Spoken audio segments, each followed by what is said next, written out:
When you're coding PHP, you're going to make errors. You're going to make lots of mistakes. It can be very frustrating at times. So it's important to know how to identify your mistakes and fix them as easy as possible. So I am running PHP on a local server. I'm using MAMP. My server is currently running. If I create a new file,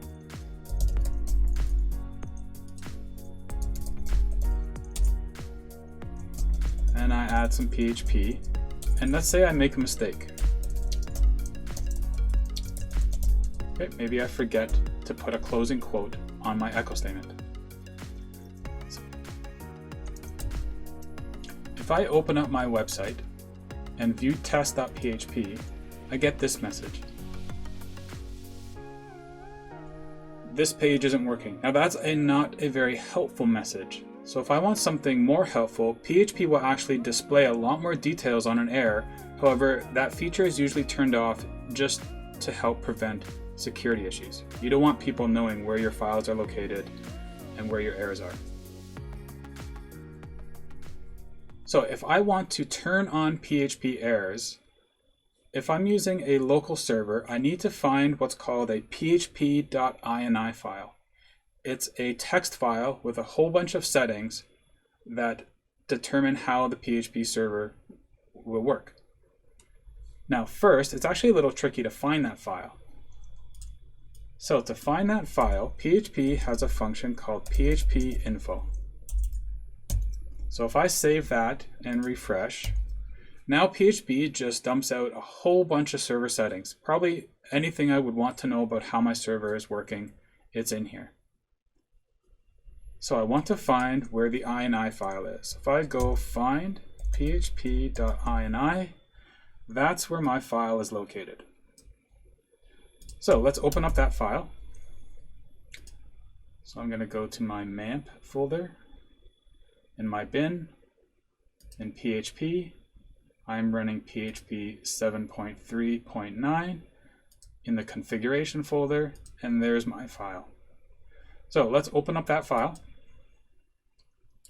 And the code I'm looking for, just go find display errors. So here is the display error setting. So if I change this to on and save that file and close it, I do need to restart my server, so I'm going to stop and restart my server.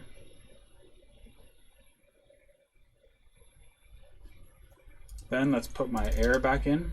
So I'll take out hello world. Sorry, take out PHP info. Say hello world. I'm going to forget my quote and save. And now if I go back to my test file and refresh, now I get a much more descriptive error. Now the errors can take a while to get used to, and the line numbers aren't always exact, but it usually is quite accurate. So if I go up here, fix my quote, and save, and refresh, now my page is working. So if you're running a local server, that's the process. If you're using a hosting company to test your PHP, you want to log into your control panel. So I'm using a free hosting company to test my PHP called Infinity Free. So let's log into my client area. I'm going to manage this one here. And let's go to my control panel. Now each hosting company has slight variances from their control panels, but it'll be something similar to this process. Somewhere in my control panel, there's going to be a bunch of PHP options. Okay, so I'm looking for alter PHP config. I'm going to choose the domain I'm altering, click this, turn PHP errors on, and click this. And now if I upload and test, I will see my PHP errors.